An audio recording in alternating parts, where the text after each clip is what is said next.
안녕하세요. 이코노미스트 홍춘욱입니다. 이번에 새로 나온 신작 밀레니얼 이코노미를 오늘 소개하기 위해서 이 자리에 나섰습니다. 긴 여름 시간을 투입해서 박종훈 기자와 만든 새 책을 소개하려니까 떨리는데요. 이 책에 어떤 내용을 담고 있고 더 나아가서 어떻게 해서 이 책을 쓰게 되었는가에 대해서 이번 시간에 간단하게 설명해 보려 합니다. 밀레니얼 이코노미라는 책을 쓰게 됐던 가장 큰 이유는 이분과의 친분 때문입니다. 밀레니얼 이코노미를 같이 쓰게 됐던 분이 바로 박종훈 기자인데요. 박종훈 기자는 상당히 좀 유명한 기자시나요? 여러 기자분들이 계시지만 그런 여러 기자분들 중에서도 압도적으로 경제 관련돼서는 전문성을 갖고 계시는 분이라서 이분과 참 오랜 기간 동안 이야기를 나눴던 기억이 있어서 책을 쓰게 됐습니다.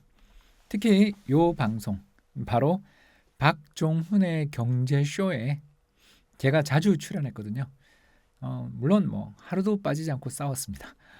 왜냐하면 박종훈 기자와 저는 의견이 좀 다른 편에 속합니다. 둘 다 박사학위도 갖고 있고요.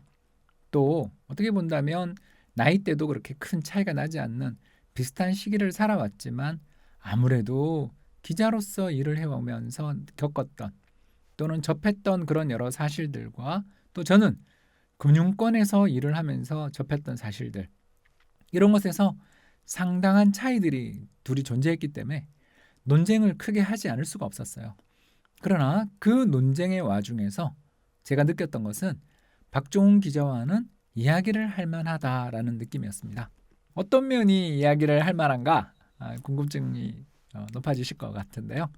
저는 기본적으로 주식시장에 몸을 담고 있었던 사람이고 또 그 전에 운용력으로 있을 때에도 보면 위험 자산을 상당히 좋아하는 사람이었습니다. 결국 어떤 성향이냐? 좀 낙관적인 성향을 갖고 있습니다. 젊었을 때 저를 봤던 사람들이라면 그게 무슨 말이 안 되는 소리야라고 벌컥 소리를 지르시는 지인들의 모습이 상상되는데요. 사실 저 금융권에서 일하면서부터 점점 낙관적으로 변해왔던 것 같아요. 저는 좀 경제에 대해서 낙관하고 특히 부동산이든 주식이든 또는 우리 원화의 가치든 다양한 자산들의 가치가 먼 미래에는 지금보다 상승할 가능성이 높다라는 쪽에 어떤 기대를 가지고 있다라면 박종훈 기자는 비판의식이 투철한 기자잖아요. 그러다 보니까 우리 경제에서 느끼는 어려운 점들에 대해서 먼저 눈이 가고 또 이런 어려움을 겪고 있는 부분들을 어떻게 해결해 나갈 것인가에 대해서 관심을 가지고 해결책을 몰두하고 탐사 보도를 해나가다 보니까 자연스럽게 좀 날카로우며 비판적이며 어떻게 본다면 약간은 냉정한 그런 시각을 가지고 있는 편에 속해요. 그래서 이 박종훈 기자랑 제가 아까 했었던 그 방송 경제쇼에서 무수히 부딪혔습니다. 그러나 이분과는 토론을 할 만하다, 이분과는 대화를 할 만하다라는 생각을 저는 늘 가지고 있었었는데요. 그게 바로 뭐냐면 홍 박사님 의견도 상당히 일리가 있는데요. 그런데 요 대목은 어떻게 생각하십니까? 라고 묻는 그 특유의 화법이 저는 참 좋았습니다.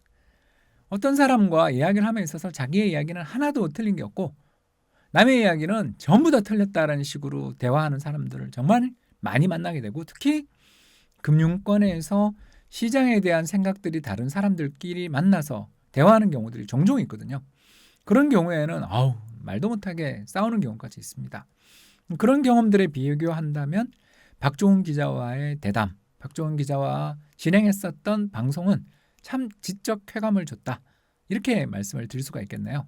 특히 박종훈 기자는 여러 방송에서 아주 유명세를 떨치고 계시는 기자이기도 하지만 여기 나와 있는 것처럼 굉장히 다양한 베스트셀러의 작가이기도 합니다. 최근 종합 베스트셀러의 상위 랭킹을 꾸준히 올라가 있었던 책 2020 부의 지각 변동이라는 책은 굉장히 유명하고요. 특히 2015년 박종훈 기자가 썼었던 책 이 대담한 경제는 어떻게 본다면 공전의 히트작 중에 하나다. 적어도 이쪽 경제 경영 쪽에서는 박종훈 기자만큼의 유명세를 가진 그런 기자분은 찾기가 좀 쉽지 않을 것 같은 그런 정도의 유명세를 가지고 계신 분입니다. 특히 이 밀레니얼 이코노미라는 책을 쓰게 됐던 또 다른 이유를 조금 설명을 드리자면 바로 프로젝트를 시작하며라는 말 바로 뒤에 보이는 거 있죠. 한국의 밀레니얼은 왜 이토록 힘들어졌을까? 더 나아가서 밀레니얼의 일자리는 어디로 갔을까? 라는 이 두 가지의 핵심적인 책의 목차 제일 앞부분에 있는 제목에서 보는 것처럼 박종원 기자나 저나 다들 20대 그리고 30대 초반에 접어들고 있는 우리나라의 밀레니얼 세대들이 어떻게 해서 이렇게 최근 높은 실업률 그리고 상당히 높은 불만들을 가진 세대로 사회에서 세대의 교체를 주도해야 될 젊은 피로서의 모습을 보여주기보다는 힘들어하고 고생하며 또는 좌절하는 그런 모습들을 보여주는 세대로 우리나라에서 왜 이런 모습이 나타나는가에 대해서 많은 관심을 가졌던 측면에서 또 공통점이 있었던 것 같습니다. 이런 연유로 박종원 기자와 책을 쓰게 됐습니다. 물론 책 쓰는 과정은 순탄치 않았습니다. 일단 박종원 기자도 그렇고 저도 그렇고 둘 다 한 고집하잖아요. 가방끈이 긴 사람들이 만났으니 게다가 사회를 보시는 분이 또 편집자분이 굉장히 유능한 분이긴 하셨습니다만 아무래도 저나 박종원 기자나 둘 다 가지고 있는 기존의 생각들의 차이들이 존재하고 특히 책에서 누가 더 많은 분량을 확보하느냐에 대한 긍정적이라고도 볼 수 있겠지만 아무튼 그런 경쟁들이 벌어졌기 때문에 책을 쓰는 과정들은 쉽지 않았다라고 말씀을 드릴 수가 있겠고요. 이렇게 보면 무려 6번 이상 만나서 그 더운 여름날 스튜디오에서 갇혀서 만들었던 길고 길었던 동영상들의 결과물이 바로 밀레니얼 이코노미라 할 수 있고요.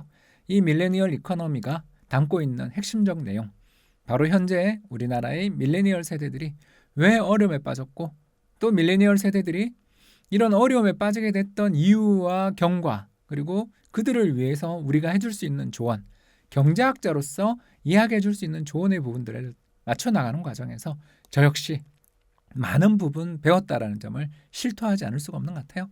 저는 좀 수출 잘 되고 해외 경기 여건 좋아지면 한국은 세계 넘버원 혁신 국가이기 때문에 세계 경제의 회복 속에서 한국이 탄력적으로 개선되는 그 과정에서 힘들었던 경기의 후퇴 국면을 잘만 견뎌낸다면 밀레니얼들에게 좋은 시절이 올 것이다라는 그런 생각을 좀 하는 편이었다라면 박종원 기자와의 여러 토론, 특히 최근 올라버린 집값이라든가 그리고 더 나아가서 한국 경제가 끊임없이 혁신을 추구해 나가고 있지만 스타트업 세계라든가 이런 여러 가지 부분에서 세계적인 조류들 또는 세계적인 흐름에 비해서 조금은 뒤처지는 듯한 그런 안타까운 모습을 보이는 부분들은 분명히 수용할 가치가 있는 지적이었기 때문이죠.